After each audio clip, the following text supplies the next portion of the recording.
Sal Cosenza. And welcome to Abstract Essay. Abstract Essay is created to empower artists like us. Don't you think, Mr. Sal? I feel empowered. Indeed, we are empowered people through this podcast. So another week, another episode on Abstract Essay. Another masterpiece of Mr. Sal Cosenza that we gonna scrutinize. Yes, scrutinize away. All the paintings in Venice are so magnificent. As I said before, Mr. Sal have the DNA of Leonardo da Vinci. I'm Che not even. buona. I'm not even close. I'm Not like, even close. Who knows, right? I'm Probably. 400 feet and like 3 centuries away from him. I mean, that guy was, he was a genius. She's a genius. Polymath, as they said. So, Yes. do you think that nowadays there is a Leonardo da Vinci that are rising or that is Um, rising? it's a very interesting question. I think that we have technology that has arrived, like the use of the incorporation of AI Hmm. in the world, I think has a lot of artistic potential. So I guess it's a tough one, though. I don't. It's a different world. We're talking about somebody who excelled in engineering, in painting, in sculpture, in writing and journaling, and I mean, Everything. we have the tools, we have the technology. Yeah, I think there's a little Leonardo in all of us in some way. Definitely. I think Yes. we're spoiled. We are spoiled with the amount of tools that we have to work with. Yes. We are so lucky that we are living in a age of technology, comparing Yes. the time of Leonardo da Vinci manually. Imagine.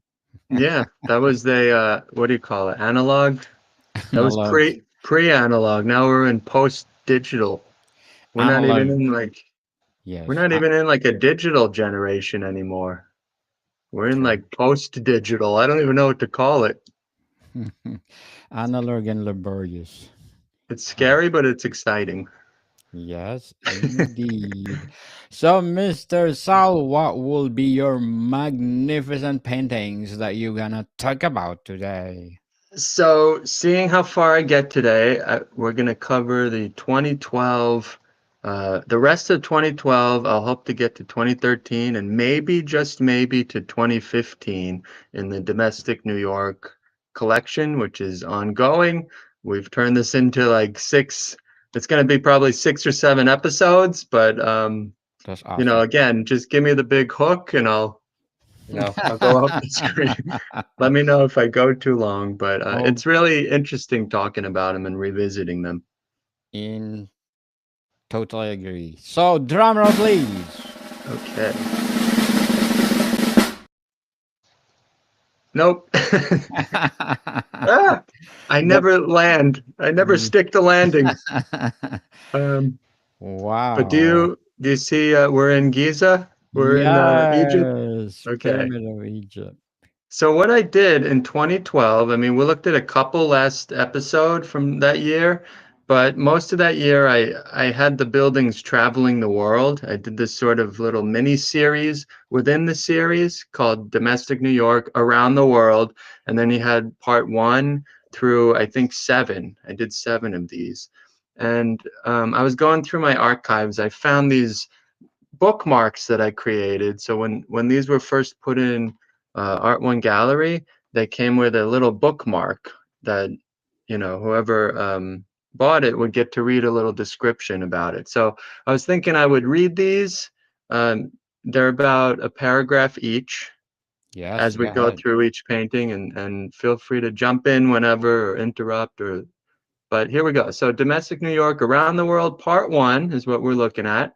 This is the 33rd entry in the Domestic New York series. It marks the start of the Around the World mini collection.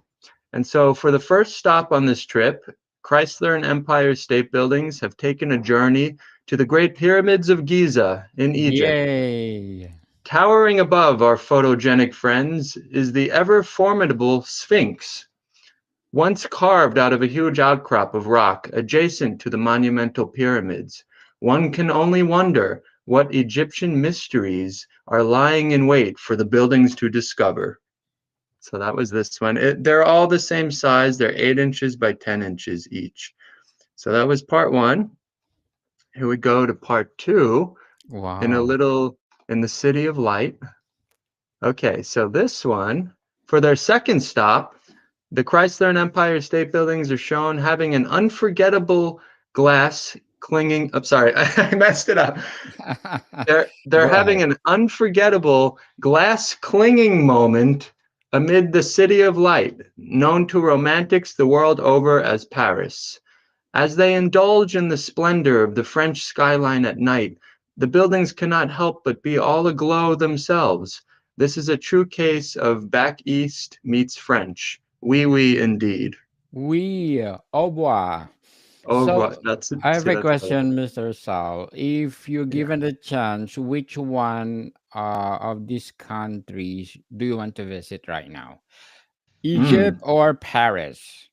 I would say Paris. I have yet to see it. The Eiffel Tower. I always held up here. Yes, Um, I mean, I'll take them both. both. Why not, right? Ideally, I would, Yeah. my boss went to the pyramids of Giza and took this amazing photo from the top. I don't know how he got up there, but from the top of one of the pyramids looking down towards the Yes, ground. And I did see that and I wanted to partake. to do that too. So the answer is I want to go to both places. Fair enough. I need to go on the Price is Right game show so that I can win this package.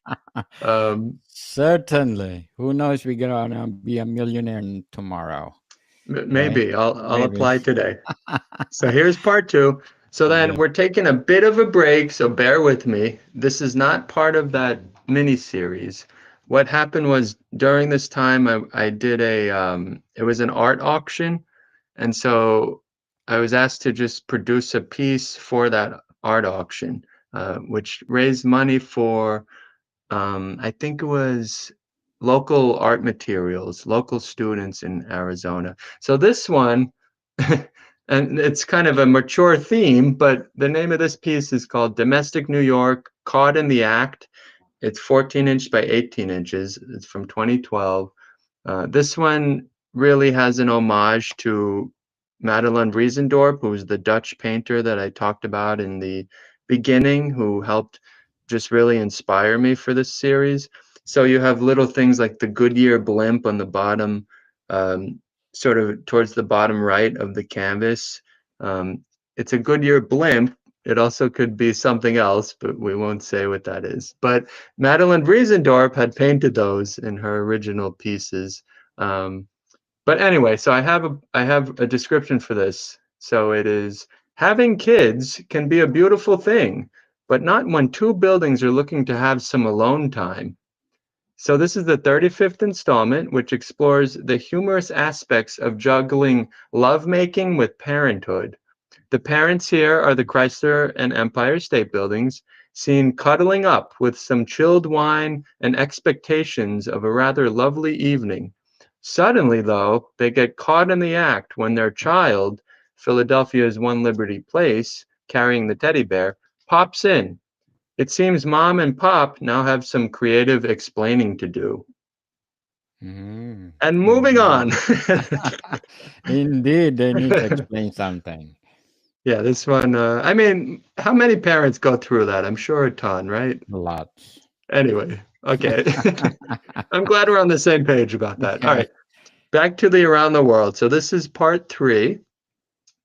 So East Coast meets the Wild West for the building's third trip as Chrysler and Empire State Buildings take in the sights of Scottsdale, Arizona. And I was born in Scottsdale, by the way. So being a Scottsdale native, I lovingly include many of the city's notable landmarks.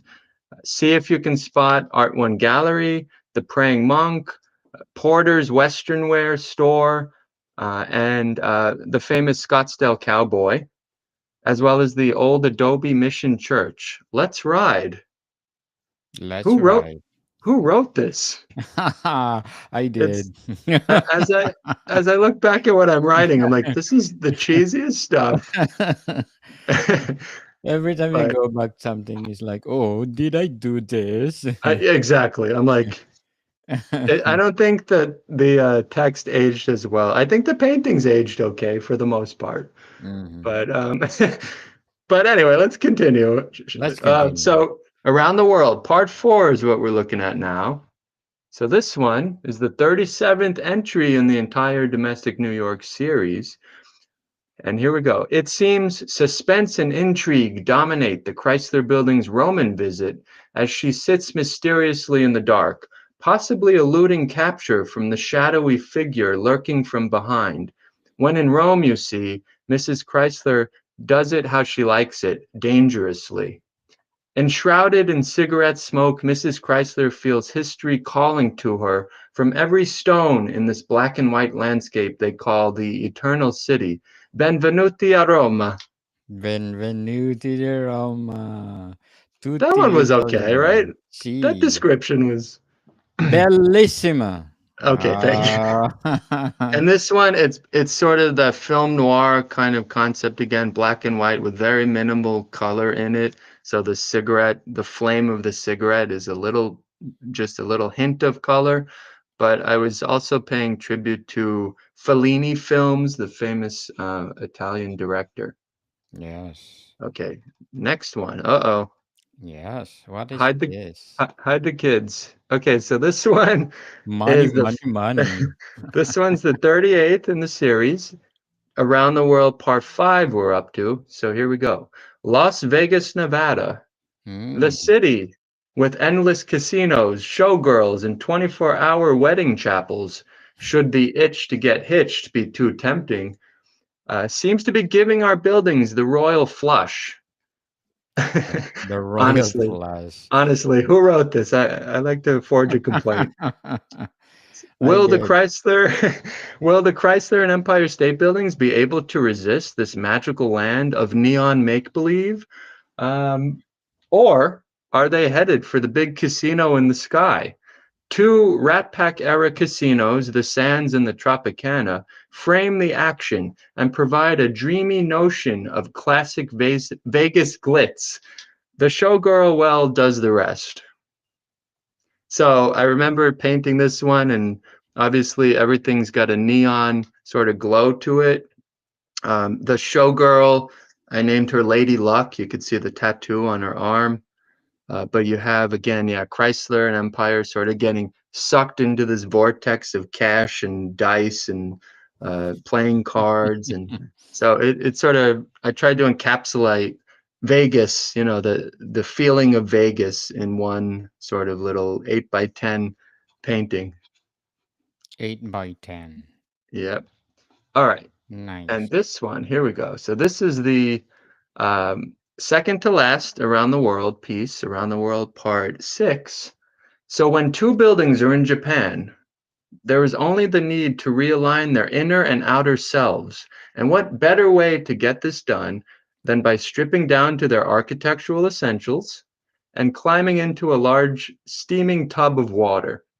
Even buildings need some rest and recreation. Smothered in suds and overlooking a serene Japanese vista, it seems the Empire State and Chrysler buildings have realigned something. So that's part Arigato 6. gozaimasu. Ah, Japanese. Which means please continue, Sal. Please Please just continue. Please continue, so Mr. yeah. Sal. Arigato gozaimasu. Hai. Wee wee? No, wee wee is the wrong way. I'm like a deer in the headlights right now, Daniel. Oh, yes. All right. And now we come to the final around the world. That was Around quicker the than I thought. world. Yes, so So fast. this one, here we go. And what better way to end than at the bottom of the world? So Antarctica. Mm. Antarctica can be a cold place, even in the dead of summer. All vacations must end eventually, and both Chrysler and Empire State Buildings have had it. Their exhausting journey around the world has made them miss their bedrock and New York is no place in sight. Lost and overwhelmed by that thing called, quote, nature, unquote, the buildings just want to get home. The only problem, of course, is that they are at the edge of the world. Taxi? Question mark. Taxi? No. Anyway, you have killer whales Carefully. here. You got penguins.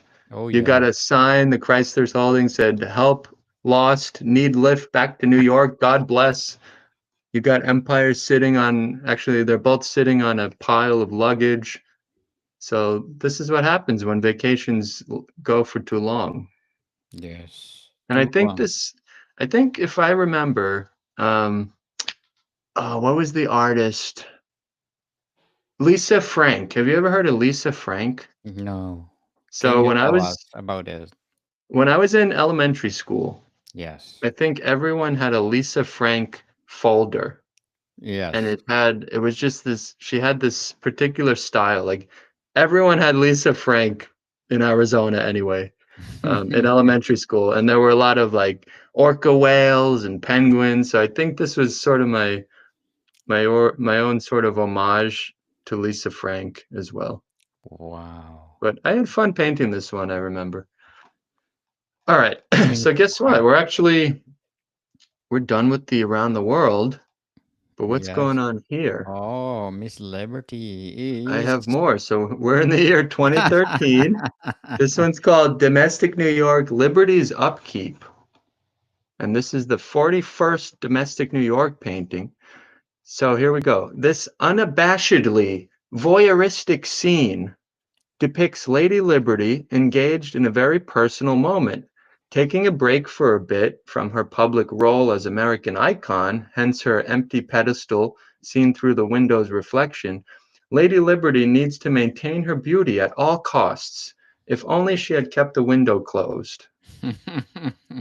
So For sure. 2013. And I do remember painting, so you could see like the Ellis Island pedestal in the reflection of the glass without Yes. the statue there, because obviously she's grooming herself, right? But that scene, that window and that reflection were taken from The Godfather Part 2, when Wow. Michael Corleone is, not Michael, Vito Corleone is a little kid, and he just makes the trek from Sicily to New York, and he has to stay in Ellis Island, and he's looking out the window and singing. And so I took that shot. Now, granted, there was not a tub and toilet in that scene, but then the tub that Lady Liberty's using, the bathtub is a vintage one.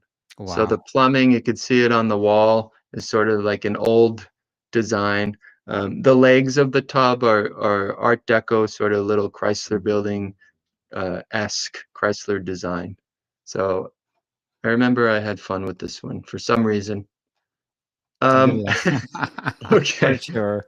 yes. Imagining Miss Liberty. I don't know what I was thinking, but anyway. Well, I mean, Uh, she's got I worry about her. She's got a life too. All yes. right. This one, okay, so by this time, we're in the year 2013, 2014. I was living in New York at this time. Um, I think when I came back on vacation here, I made these paintings. So these were all made in Arizona still, but at a certain point I started making pieces in New York, but we haven't seen those yet. But anyway, so here we have from the year 2014. This is called Domestic New York. We're getting off here. And do I have? Yes, okay. I have a description for this. So this one is watercolor and ink on paper. This one did not take as long as the others, but I was experimenting with some watercolor. It's really mixed media, but it does sort of pay tribute to some experiences I've had or have heard about in New York in the subway, because that's its own world in the subway. Yes. So here's the description. So taking a ride on the New York subway provides opportunities to be confronted with a wide variety of personalities and different social circumstances. whether or not one is always prepared for this. So symbolism runs amok in the 42nd domestic New York entry, including but not limited to the nervously precautionary subtitle, we're getting off here, right? And the highly superficial subway ad. So the ad, it says Dr. Zittner's Advanced Skincare. So there really was a doctor. It was Zisner, I think, and I kind of threw a cheap shot and called him Zittner because he deals with skincare. So like a zit. Anyway, the result, Daniel, is a piece is a piece that offers up several socially relevant issues, be they whether they're problems of drug abuse, homelessness, consumerism, right? Although each is fashioned in the domestic New York tradition. So what I always found bizarre and jarring about, going in the subway, like going to work in the subway or whatever, is you have this clash of um, just economic situations, right? You have people shopping at Macy's, you have big bags, right, of whatever they bought, and then you have people who, live in the trains, right, and Yes. have nothing, or whatever they're carrying on their backs is what they own. So it was always sort of a very startling juxtaposition, right, of different classes working, like different economic classes in one tube, right, in one moving tube. So I wanted to sort of convey that in this piece. All right. Okay, so now well, we made it to 2015. 2015. Yeah, so this Amazing. one, I have a description for this. These were painted in Arizona, these next two that we're going to see, but they were 12-inch by 36-inch in dimension. This first one we're looking at is called Domestic New York. She was bad, she was dangerous. Oh, wow. So here we go. The clues were everywhere, be it the Venus flytrap painting or the champagne suspiciously set for two, but the Chrysler Building's sexy pose hid her intentions for the approaching Empire State Building. Was this dame his friend or his foe? This is the 43rd chapter in the Domestic New York series, and it pays tribute to the Hollywood-styled seductress type. Notably, the subtitle is taken from Fred Astaire's classic monologue during the Girl Hunt segment of 1953's film The Bandwagon. So what are you waiting for? Come on in. Come on Come on in. in. And actually, Go to the world. there's a Michael Jackson song called "Dangerous," Oh, and yes. in it he takes the "She was bad, she was dangerous" part, and he inserts that in the song. So he got that from Fred Astaire. But yeah, you have all the trappings here of, you know, a seductress. The Venus flytrap sort of represents that, right? The Empire State Building. We don't really know what his role is. We just see his shadow. He's wearing a fedora here. But obviously the two are lovers, but this was one of the more sort of seducing pieces in the series. Um, okay, Excellent. and this is the last for today. So this one is same dimension as the previous. This is 12-inch by 36 inches. So these were very vertical, right? But I'll zoom in here on just the sort of the main part. Okay, so here we have Domestic New York for the record, and it's like a record player, right? So the Empire State Building strolls into the Capitol recording studio, brimming with a swinging attitude. But tonight's song lineup will not be swinging. Tonight is for serious. Nevertheless, the 102-story singer is primed and ready. A medley of saloon songs are in order for the evening, songs for losers, as the building calls them. Tonight he sings about angel eyes, about gals that got away, about unrequited love, and about drinking sorrows away. The late night Sinatra laden throwback is the 44th chapter in the ongoing Domestic New York painting series. So, obviously, right, this is sort of inspired by the famous Frank Sinatra photos of him recording songs in Capitol Records, or Reprise Records later on, right? So you have this very I put a lot of time trying to paint this faithfully. This is a Capitol Records microphone. You have him, wearing his fedora. This is Empire State Building, obviously, as a stand-in for Sinatra, but you have a very dramatic spotlight hitting him, reflecting off of his hat and the microphone, and then on the sheet music, right? And you could see two sort of really famous saloon songs, sort of written out. So he's recording again a saloon song album of sorts, right? So anyone who's a fan of Sinatra would know that he did a lot of sort of torch songs, as he called them, which were not swinging songs. They were really about, they were very depressing, but they're beautiful in their sort of depression. It's a beautiful kind of depression. Um, it's almost like they were therapy, the way he sung. Um, I personally love those types of songs. I don't know. And I would, I listen to them often, but so I wanted to sort of capture this. What's also notable about these two paintings is that I changed up the way I painted the buildings. I found the system for the windows. So, if we look at the detail work on the facade here of the building, I found a system that was much more accurate by this time, for the series. So it just looks more true to the original, the actual buildings. And so this technique for creating them this way was something that would continue for the rest of the series. Because prior to this, the buildings really just had, like I would paint in every single window sort of by hand, like one at a time, and it didn't necessarily line up. I don't know. It's kind of just I'm just sort of commenting on the technique of creating them. I found a system by this point in the series, which was, I think, perfect for what I was doing.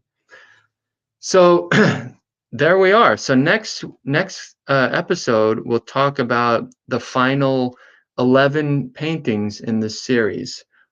Those last 11 were completed in New York City, and they perhaps were, I would say, the most publicly viewed ones in the whole series. So if we have time next week, we can also look at ways in which they were showcased.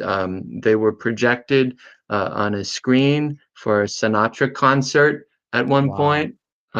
We had a singer named Ralph Schneider who sung Sinatra songs, and so these paintings became the backdrop for his concert, and they were also featured in multiple galleries in New York.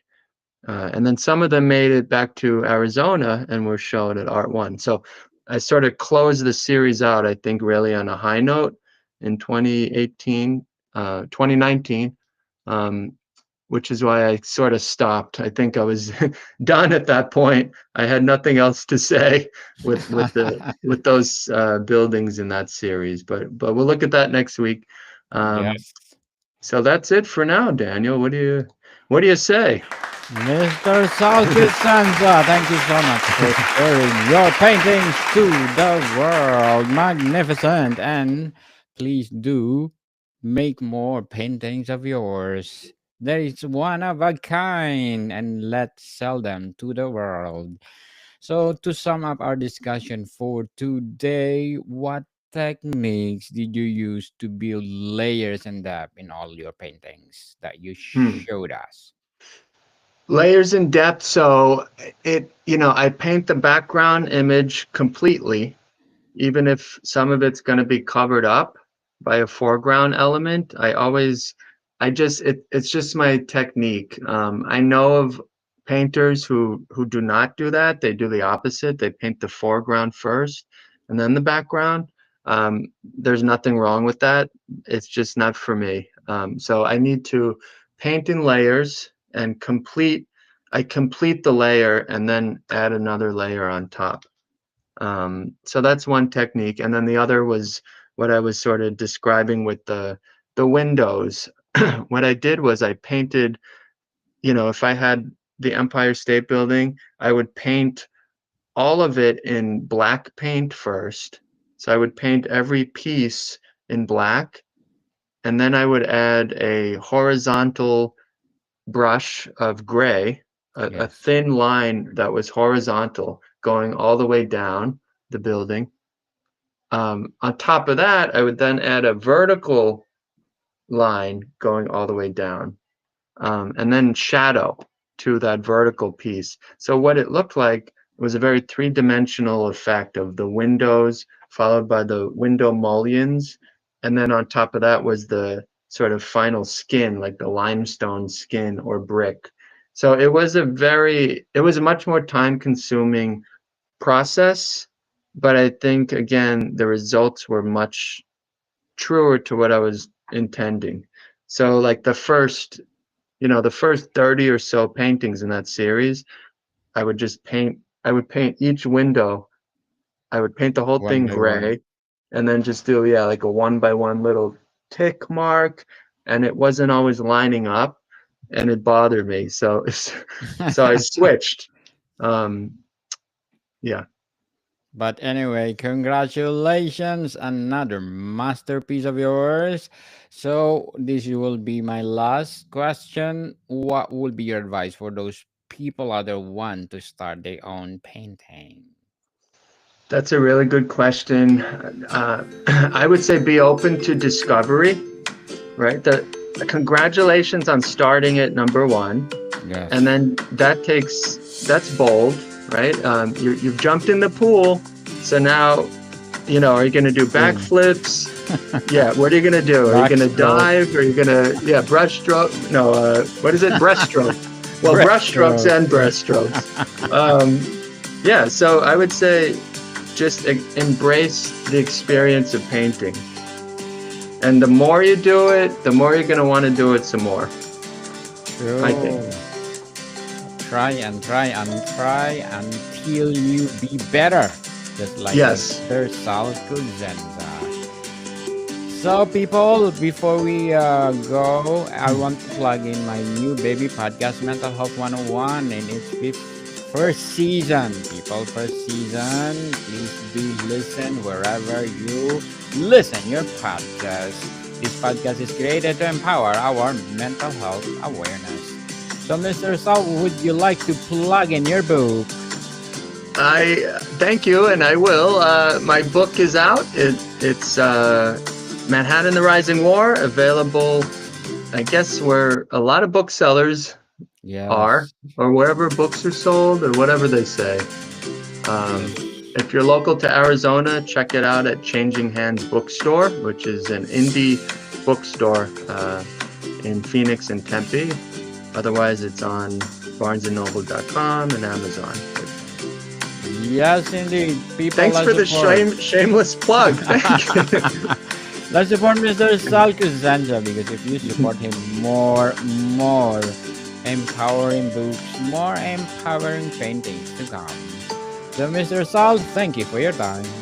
Thanks, Daniel. Thanks, everyone. Bodycam people, see you soon.